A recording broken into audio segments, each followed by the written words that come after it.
হযরত ইব্রাহিম আলাইহিস সালামের যুগে হাজেরা নামক এক গুণবতী নারী ছিল, যিনি ছিলেন অত্যন্ত সুন্দরী চেহারার অধিকারিণী। একদিন হযরত হাজেরা আলাইহিস সালাম তার মাতার সঙ্গে মিশরের ডেনানগরীতে একটি মেলায় গেলেন। ওই মেলায় তৎকালীন বাদশাহ সাদুন ও তার প্রধান উজির ইমরান আগমন করল।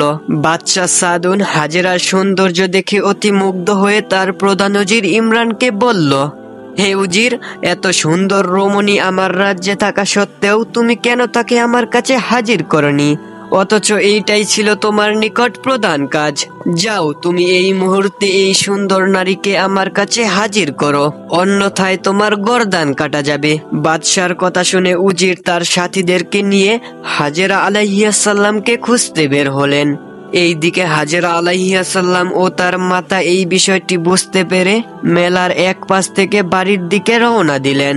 উজির ইমরান মেলার অলিগলি খুঁজে হাজেরাকে না পেয়ে অস্থির হয়ে পড়লেন। অবশেষে উজির ইমরান বাদশার নিকট ক্ষমা চেয়ে বলল, জাহাপনা, যেইভাবেই হোক এই সুন্দরী রমণীকে আপনার নিকট হাজির করবই।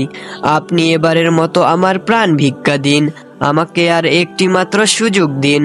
তখন বাদশাহ সাদুন বলল, 7 দিনের মধ্যে যদি তুমি এই সুন্দরী রমণীকে আমার কাছে না নিয়ে আসো, তাহলে তোমাকে মাটিতে পুঁতে পাথরের আঘাতে তোমাকে হত্যা করব।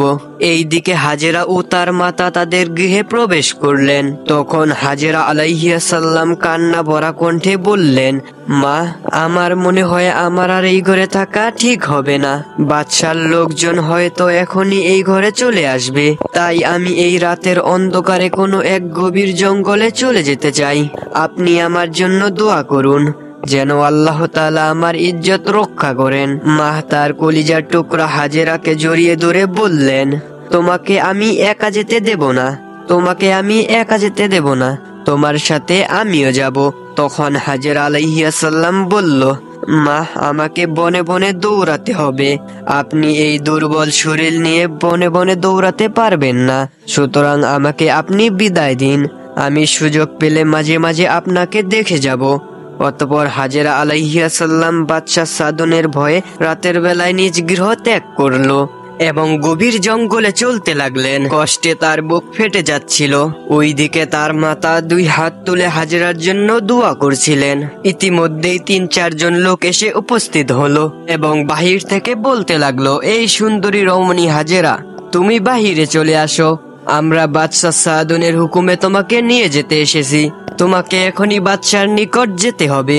অতঃপর তারা কোনো সারা শব্দ না পেয়ে ঘরের ভেতরে প্রবেশ করলো এবং তার মাকে ধমক দিয়ে বলতে লাগলো, হাজেরা তোমার কি হয়? এখন হাজেরা কোথায় আছে? তাকে তুমি বের করে দাও। তিনি জবাব দিল, আমি হাজেরার মা, আমি জানি না হাজেরা কোথায় আছে। তখন ইমরানের এক সঙ্গী বলে উঠল, তাকে উত্তম মাধ্যম দিলেই সব কথা বেরিয়ে আসবে। এই বলে চাবুক দিয়ে তার মায়ের পিঠে আঘাত করতে লাগলো। তার শরীর থেকে রক্তের স্রোত বের হতে লাগলো। অতঃপর তাকে বাদশার নিকট নিয়ে যাওয়া হলো। বাদশাহ যখন শুনতে পেল যে হাজেরার কোনো সন্ধান পাওয়া যায়নি, তখন বাদশাহ উজির ইমরানকে বলল, এই বিদ্যাকে কারাগারে নিক্ষেপ করে তার খাওয়া দাওয়া বন্ধ করে দাও। যতক্ষণ তার কন্যা কোথায় আছে না বলে, ততক্ষণ তাকে বন্দি করে রাখো। বাদশাহ সাদুনের আদেশে হাজেরার মাকে কারাগারে নিক্ষেপ করা হলো। চাবুকের আঘাতে তার শরীর থেকে রক্ত স্রোতের ন্যায় বের হচ্ছিল, ফলে তিনি বেহুশ হয়ে ওইখানেই মৃত্যুবরণ করেন। এদিকে হাজেরা বাদশার ভয়ে গভীর জঙ্গলে লুকিয়ে রইলেন। এইভাবেই দিন অতিবাহিত হয়ে সন্ধ্যা হলো। অতঃপর রাত যখন গভীর হলো, তখন হাজেরা লুকিয়ে লুকিয়ে তার বাড়ির কাছে রওনা হলেন। এসে দেখেন তার বাড়ির দরজা সম্পূর্ণ খোলা, ঘরের ভিতরে কোনো আলোই নেই। হাজেরা মা মা বলে কোনো সাড়া পেলেন না। তখন মাকে না পেয়ে হাজেরা এক প্রতিবেশীর কাছে তার মায়ের কথা জিজ্ঞেস করলো। তখন প্রতিবেশী বলল, তুমি এখানে কোথা থেকে এসেছো? বাদশাহ সাদুন পুরস্কার ঘোষণা করেছে তোমাকে ধরার জন্য। আজ সকালে তোমার মাকে মারধর করে বাদশাহ সাদুনের নিকট নিয়ে যাওয়া হয়েছে। এই কথা শুনে হাজেরা চিৎকার দিয়ে উঠলেন। তখন প্রতিবেশী হাজেরাকে বলল, হাজেরা, তুমি এ কি করছো? গ্রামের লোকেরা একটু টের পেলেই তোমাকে বাদশার নিকট ধরিয়ে দেবে। হাজেরা তখন চাপা কষ্ট বুকে নিয়ে চুপ হয়ে গেলেন। প্রতিবেশীর কাছে তার মায়ের কথা শুনে নিজের বিপদ ভুলে গেলেন এবং বাদশাহ সাদুনের কাছে যাওয়ার সিদ্ধান্ত নিলেন। কিন্তু পর মুহূর্তেই কামুক সাধনের কথা মনে পড়তেই তিনি থেমে গেলেন।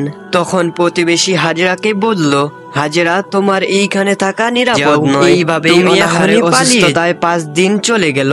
ক্ষুধায় দুর্বল হয়ে তিনি গাছের পাতা চিবিয়ে খেয়ে ক্ষুধার জ্বালা নিবারণ করলেন। 6 দিনে তিনি গভীর জঙ্গলে একটি গাছের নিচে ঘুমিয়ে গেলেন। অতঃপর বহু লোকজনের চিৎকার ও শব্দের কারণে হাজেরার ঘুম ভেঙে গেল। আসলে বাদশার লোকেদের ছোটাছুটিতে হইচই চলে এলো। পরিস্থিতি বুঝতে পেরে হাজেরা ভয় পেয়ে গেলেন। এমন সময় তার কাছে এক পাষণ্ড চলে এলো এবং চিৎকার দিয়ে বলল, এই তো হাজেরা। ফলে অন্যরাও হাজেরার নিকট চলে এলো। হাজেরার অসহায়ত্ব দেখে সবাই হাসতে লাগলো। হাজেরা তখন ভয়ে বেকুল হয়ে দোয়া করলেন, হে আল্লাহ, দয়াময় প্রভু, তোমার এই দাসীর প্রতি নির্দয় হইও না। তুমি তো এই দাসীকে এত রূপ, লাবণ্য ও সৌন্দর্য দান করেছো, আমাকে কলঙ্কিত করো না প্রভু। অতঃপর হাজেরার দোয়া আল্লাহর দরবারে কবুল হয়ে গেল। এমন সময় ইমরান তার দলবল নিয়ে হাজেরাকে বন্দির জন্য এগিয়ে চলল। তখন তাদের সকলের পা মাটির সাথে অলৌকিকভাবে আটকে গেল। ফলে হাজেরা সেই স্থান ত্যাগ করলেন। কিছুক্ষণ পরে আবার ইমরানের দলবল চলার শক্তি ফিরে পেলেন। তাই তারা হাজেরার পিছু পিছু চলতে লাগলো। হাজেরা জঙ্গলের ধারে নীল নদীর কাছে গিয়ে ঝাঁপ দিলেন। অতঃপর বড় একটা ঢেউ এসে হাজেরাকে মাঝ নদীতে নিয়ে চলল। ইমরানের দলবল নিয়ে এসে দেখলো হাজেরা মাঝ নদীতে হাবুডুবু খাচ্ছে। তখন ইমরান বলল, তোমরা নদীতে ঝাঁপিয়ে পড়ো। তোমরা কি কাপুরুষ নাকি যে নদীর ঢেউ দেখে ভয় পাচ্ছ? সে একটি নারী হয়ে নদীতে ঝাঁপ দিয়ে দিল, আর তোমরা পুরুষ হয়েও সাহস পাচ্ছ না। এই মেয়েকে যদি ধরে নিয়ে না যেতে পারি তাহলে আমার গর্দান কাটা যাবে। তখন সৈন্যরা বলল, যে নারীর কাছে গেলে পা অচল হয়ে যায়, যে নারী ভয়ঙ্কর ঢেউয়ে ঝাঁপিয়ে পড়তে পারে, সে কোনো সাধারণ নারী নয়। এই কথা বলে তারা সবাই চলে গেল। এবার উজির ইমরান নদীর কিনারা দিয়ে একা একা চলতে লাগলো। কিছুক্ষণ দূরেই দেখলো একদল জেলে জ্ঞানহারা হাজেরাকে তুলে নিয়ে এসেছে। ইমরান তখন বলল, এই মেয়েটিকে বাদশার দরবারে হাজির করার আদেশ রয়েছে, তাই আমি যাই বলি তোমরা তাই করো। তারপর ইমরান জেলেদের নিয়ে একটি পালকির ব্যবস্থা করে হাজেরাকে নিয়ে রাজ দরবারে ছুটে চলল। অতঃপর বাদশাহ সাদনের বিশেষ কক্ষে হাজেরাকে অজ্ঞান অবস্থায় রাখা হলো। সেইখানে অতি সুন্দর বালাখানা, সোনার খাট পালং, মণিমুক্তা ঝাড়বাতি। সেইখানে প্রহরীরা সবাই নারী, কোনো পুরুষ সেইখানে প্রবেশ করতে পারে না, কারণ সেইখানে বাদশাহ সাদুন সুন্দরী মহিলাদের নিয়ে তার কামনা বাসনা পূরণ করে। হঠাৎ করে হাজেরার জ্ঞান ফিরে এলো। তিনি বললেন, আমি এইখানে কেন? তখন এক প্রহরী নারী এগিয়ে এসে বলল, তোমার জন্যই এত সুন্দর বালাখানার ব্যবস্থা করা হয়েছে, তুমি এইখানে অনেক আরামেই থাকবে। হাজেরা তখন বলল, এটাই কি কামুক সাদুনের বালাখানা? সে বলল, হ্যাঁ, বাদশার আদেশে তোমাকে এইখানে আনা হয়েছে।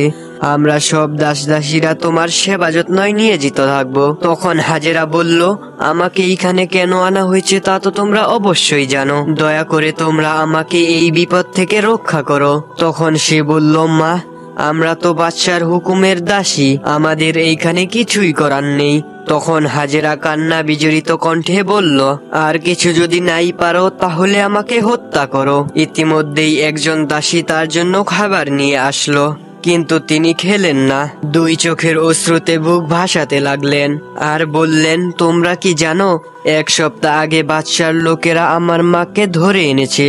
সে এখন কোথায় আছে, কি অবস্থায় আছে, তিনি কেমন আছেন? তখন একজন দাসী বলল, তুমি আগে খেয়ে নাও, তারপর তোমার মার খবর দেব। এই কথা শুনে হাজেরা বুঝতে পারলেন যে তার মা আর বেঁচে নেই। তাই তিনি সেজদায় লুটে পড়ে কান্নায় কাতর হয়ে বললেন, হে আল্লাহ, হে দয়াময়, তোমার এই বান্দির কি অপরাধ? নিজের ইজ্জত বাঁচানোর জন্য কত বন জঙ্গলে ঘুরে কাটালাম, নীল নদে ঝাঁপ দিলাম, তবুও তুমি এদের কবলেই আমাকে আবদ্ধ করলে। তখন অদৃশ্য থেকে আওয়াজ এলো, হাজেরা, আমি আমার প্রিয় বান্দা বান্দিকে এই দুঃখ কষ্টের ভেতরেই পরীক্ষা করে থাকি, সুতরাং তুমি ধৈর্য ধারণ করো। এই কথা শুনে হাজেরা বললেন, তোমার ইচ্ছাই তাহলে পূর্ণ হোক। এর মধ্যে একজন দাসী এসে খবর দিল, বাদশাহ আপনার সাথে সাক্ষাৎ করার জন্য আসছেন। এটা শুনে হাজেরা ঘৃণায় চোখ ফিরিয়ে নিলেন। বাদশাহ সাদুন তার সামনে এসে বলল, কি সুন্দরী, আমাকে দেখে মুখ ফিরালে কেন? আমাকে বরণ করে নিলেই তোমার জন্য ভালো হবে। আমি তোমার হয়ে যাব, এই সব ধনভাণ্ডার আমি তোমার হাতে তুলে দেব। এই বালাখানার দাসদাসী তোমার সেবায় নিয়োজিত থাকবে, সুতরাং আমাকে বরণ করে নিয়ে আমার আশা পূর্ণ করো। এই কথা শুনে ঘৃণায় হাজেরার চোখ ফেটে যাচ্ছিল। তিনি একদম চুপ রইলেন। অতঃপর বাদশাহ সাদুন তাকে বলল, এই সুন্দরী, তুমি আমাকে দুর্বল ভেবো না। জীবনে আমি হাজার হাজার নারীকে ভোগ করেছি, আমার কথায় রাজি না হলে আমি তোমাকে জোর করে ভোগ করব। এইবারে হাজেরা বুদ্ধি খাটালেন আর বললেন, এত অধৈর্য হলে কেন? তুমি যদি আমাকে বেগম রূপে পেতে চাও, সেটা হবে আমার কাছে অতি সৌভাগ্যের ব্যাপার। এই ব্যাপারে সিদ্ধান্ত নেওয়ার জন্য আমাকে কিছুদিন সময় দাও।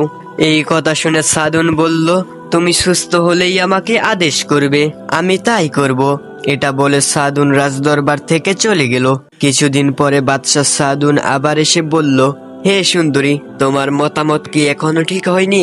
আমি নিজে আর ধৈর্য ধারণ করতে পারছি না, আমাকে আর কিছুদিন সময় দিন। সাদুন বলল, তুমি কি আমার সঙ্গে চালাকি করছো? সাবধান, ভুল করো না, তুমি আমার হাত থেকে রেহাই পাবে না। আমি আর 3 দিন মাত্র তোমাকে সময় দিচ্ছি। তুমি যদি এর মধ্যে রাজি না হও, তাহলে আমি তোমাকে জোর করে ভোগ করব। এই কথা বলে সাদুন চলে গেল। এদিকে হাজেরা আলাইহিস সালাম আল্লাহর দরবারে কেঁদে কেঁদে বলতে লাগলো, হে আল্লাহ, হে আমার প্রভু, আমার মান ইজ্জত আপনার হাতে সমর্পণ করলাম, তুমি আমাকে রক্ষা করো। 3 দিন পর বাদশাহ সাদুন মদ পান করে হাজেরাকে ধরার জন্য হাত বাড়ালো। তখন হাজেরা চিৎকার করে বলে উঠল, হে আমার প্রভু, আমাকে আপনি রক্ষা করুন। এই বলে হাজেরা কক্ষে এক কোণে ঝাঁপিয়ে পড়ল। ফলে একটুর জন্য বাদশাহ সাদুন হাজেরাকে ধরতে পারল না। এরই মধ্যে বাদশাহ সাদুনের চোখের মধ্যে যন্ত্রণা শুরু হয়ে গেল, এমনকি অল্প সময়ের মধ্যে তিনি অন্ধ হয়ে গেল। তার চিৎকার শুনে সবাই তাকে ধরাধরি করে তার প্রধান বেগমের কক্ষে নিয়ে গেলেন, কিন্তু তাতে কোনো লাভ হয়নি।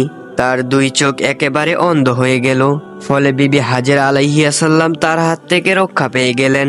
কিছুদিন অতিবাহিত হওয়ার পর একদিন বাদশাহ সাদুন হাজেরার কাছে এসে কাকুতি মিনতি করে ক্ষমা চান এবং বলে, হে পূর্ণবর্তী রমণী, তোমার সাথে যে অন্যায় আচরণ আমি করেছি, এজন্য তুমি আমাকে ক্ষমা করো এবং আমার জন্য আল্লাহর দরবারে দোয়া করো, যেন আমি আবার চোখের আলো ফিরে পাই। বাদশাহ এইভাবে কান্নাকাটি করায় হাজেরা আল্লাহর কাছে দোয়া করলেন। ফলে তার একটি চক্ষু ভালো হয়ে গেল। ভালো হওয়ার পর বাদশাহ সাদুন ভয়ে হাজেরার দিকে আর খারাপ নজর দিলেন না, কিন্তু সে পুনরায় উজির ইমরানকে হুকুম দিল, তুমি নিত্য নতুন নারীদেরকে ধরে আনো এবং বিবাহিতা নারীদের ধরে এনে তার স্বামীকে হত্যা করো। এমন সময় ইব্রাহিম আলাইহিস সালাম বিবি সারাকে নিয়ে মিশরের পাশ দিয়ে যাচ্ছিলেন। তিনি তার স্ত্রীকে নিয়ে খুবই চিন্তিত হয়ে পড়লেন, কারণ বাদশার সৈন্যরা দেখে ফেললে মহাবিপদ হয়ে যাবে। অতঃপর ইব্রাহিম আলাইহিস সালাম বিবি সারাকে একটি সিন্দুকের ভিতরে প্রবেশ করান। অতঃপর পথে বাদশার সৈন্যরা ইব্রাহিম আলাইহিস সালামকে দাঁড় করান এবং বলে, তুমি তোমার সিন্দুকটি খোলো। তখন ইব্রাহিম আলাইহিস সালাম বললেন, সিন্দুকটি খুলতে আমার অসুবিধা রয়েছে, তোমরা এর ওজন পরিমাপ করো, আমি ওজন অনুসারে টাকা দিয়ে দেব। তখন প্রহরীরা এই প্রস্তাব মানতে নারাজ হলেন। কথা কাটাকাটি করে তারা নিজেরাই সিন্দুকটি খুলে আশ্চর্য হলেন এবং দেখলেন এক পরম সুন্দরী যুবতী। ইব্রাহিম আলাইহিস সালাম আল্লাহর দরবারে দোয়া করলেন এবং বললেন, হে আল্লাহ, তুমি আমার স্ত্রী সারার মান ইজ্জত রক্ষা করো আর বাদশাহ সাদুনকে তুমি হেদায়েত দান করো। অতঃপর সৈন্যগণ তাদের নিয়ে রাজদরবারে হাজির করলো। বাদশাহ ইব্রাহিম আলাইহিস সালামকে জিজ্ঞেস করলো, এই সুন্দরী তোমার কি হয়? তখন ইব্রাহিম আলাইহিস সালাম বললেন, এটি আমার ছোট বোন, কারণ স্বামী পরিচয় দিলে তখন তাকে হত্যা করা হতো, তাই চালাকি করে বললেন। এটা শুনে বাদশাহ সাদুন বলল, তোমার বোনকে আমার নিকট সুপুর্দ করো। তখন ইব্রাহিম আলাইহিস সালাম বলল, সে সাবালিকা মেয়ে, সুতরাং সে তার নিজের মালিক নিজেই, তুমি তার কাছেই জিজ্ঞেস করো। বাদশাহ সাদুন তখন কৌতুয়ানকে আদেশ করলো, এই পুরুষকে কারাগারে বন্দি করো এবং মহিলাটাকে আমার কক্ষে রেখে দাও। অতঃপর নির্দেশ মোতাবেক তাই করা হলো। কিছুক্ষণ পর বাদশাহ সাদুন বিবি সারার নিকট এসে বলল, হে সুন্দরী, তুমি কি আমার প্রস্তাবে রাজি আছো? তখন বিবি সারা আলাইহিস সালাম কোনো জবাব না দিয়ে এক মনে আল্লাহ তাআলার জিকির করতে লাগলেন। সাদুন আবার বলল, তুমি উত্তর দাও বা না দাও, তাতে আমার কোনো কিছুই যায় আসে না, আমি তোমাকে জোর করেই ভোগ করে ছাড়বো। এবার বিবি সারা আলাইহিস সালাম বললেন, তুমি কার সঙ্গে কি বলছো? তোমার কি আল্লাহ তাআলার ভয় নেই?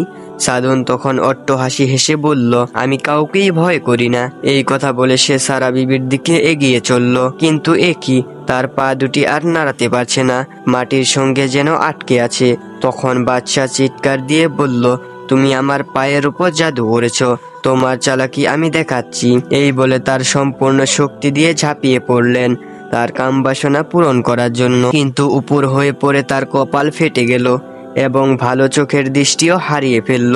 পুনরায় সে আবার অন্ধ হয়ে গেল। এবার বাদশা বলে উঠল, তুমি আমার চোখের ওপরও জাদু করেছো, তুমি আমার কারাগারে বন্দী, তুমি আমার হাতে ধরা পড়বেই। তখন বিবি সারা আলাইহিস সালাম বললেন, আমি কোনো জাদুকর নই, আমি নবী ইব্রাহিম আলাইহিস সালামের অর্ধাঙ্গিনী। তুমি আল্লাহর নবীর সাথে খারাপ আচরণ করেছো, তোমাকে কঠোর শাস্তি ভোগ করতেই হবে। যদি তুমি বাঁচতে চাও তাহলে আল্লাহর নবীকে মুক্ত করে দিয়ে তার কাছে ক্ষমা চাও। এই কথা শুনে বাদশা সাদুনের মন মোচড়ন দিয়ে উঠল এবং তিনি হঠাৎ করে পরিবর্তন হয়ে গেল। অতঃপর বাদশা সাদুন নবী ইব্রাহিমকে মুক্ত করে দিলেন। হযরত ইব্রাহিম আলাইহিস সালাম মুক্তি পেয়ে বাদশা সাদুনকে জিজ্ঞেস করলেন, তোমার এমন অবস্থা কেন? সাদুন তখন কান্না বিজড়িত কণ্ঠে বলল, আমি না বুঝে আপনার সাথে অন্যায় করেছি, আপনি আমাকে ক্ষমা করে দিন। আমি সারাটি জীবন শুধু অন্যায় করেছি, আমি কিভাবে মুক্তি পেতে পারি? আপনি আল্লাহর দরবারে আমার জন্য একটু দোয়া করুন, যেন আল্লাহ তাআলা আমাকে ক্ষমা করে দেন। তখন ইব্রাহিম আলাইহিস সালাম বললেন, তুমি তওবা পরে আল্লাহর কাছে ক্ষমা চাও, তওবা পরে আল্লাহ তাআলার কাছে ক্ষমা চাইলে আল্লাহ তাআলা তাকে ক্ষমা করে দিবেন। এই কথা শুনে বাদশা সাদুন আজীবনের কামনা বাসনা ছেড়ে দিয়ে আল্লাহর দরবারে ক্ষমা চাইল এবং দুই চোখ দিয়ে অশ্রুধারা প্রবাহিত হতে লাগলো। ফলে তার দৃষ্টিশক্তি আবার ফিরে এলো। তখন বাদশা বলল, হে আল্লাহর নবী, আপনি আমাকে আপনার ধর্মে প্রবেশ করান। তখন বাদশা সাদুন ইসলাম ধর্ম গ্রহণ করলো। তারপর বলল, হে আল্লাহর নবী, আপনি আমার সকল ধন সম্পদ ও বাদশাহী নিয়ে নিন। তখন ইব্রাহিম আলাইহিস সালাম বললেন, আমি তোমার বাদশাহী নিতে আসিনি, আল্লাহ তাআলার দায়িত্ব পালন করার জন্য এসেছি। তুমি তোমার বাদশাহী চালিয়ে যাও এবং ন্যায়ের পথে বিচার করো। তখন বাদশা সাদুন বলল, আপনি আপনার স্ত্রী সহ আমার এই রাজপ্রাসাদে বসবাস করুন। তখন ইব্রাহিম আলাইহিস সালাম বলল, আমি আরামায়েশ করার জন্য এই দুনিয়াতে আসিনি, মানুষকে সঠিক পথ দেখানোর জন্যই আমাকে এই দুনিয়াতে পাঠানো হয়েছে, তাই এখানে থাকা আমার পক্ষে সম্ভব নয়। তখন বাদশাহ ইব্রাহিম আলাইহিস সালামকে বলল, হুজুর, আমি মিশরে হাজেরা নামক এক মেয়েকে দেখে মুগ্ধ হয়ে তার রূপের নেশায় আমি তাকে আমার কারাগারে বন্দী করেছিলাম। আমি তাকে ভোগ করতে গিয়ে আমার দৃষ্টিশক্তি হারিয়ে ফেলি। আমি অসংখ্য নারী দেখেছি, কিন্তু মাত্র দুইজন নারী আমাকে মুগ্ধ করেছে।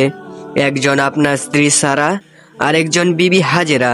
বর্তমানে তিনি আমার কারাগারে বন্দী আছেন। তাকে বন্দী রেখে আমি তার মূল্যবান জীবন নষ্ট করতে চাই না, তাই আমি এই পবিত্র নারীকে আপনার হাতে সুপুর্দ করব।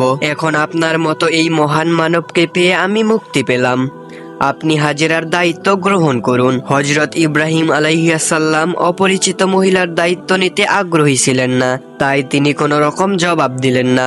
এমন সময় বিবি সারা বলে উঠলেন, হাজেরার দায়িত্ব আমি নিলাম, তুমি তাকে মুক্ত করে দাও।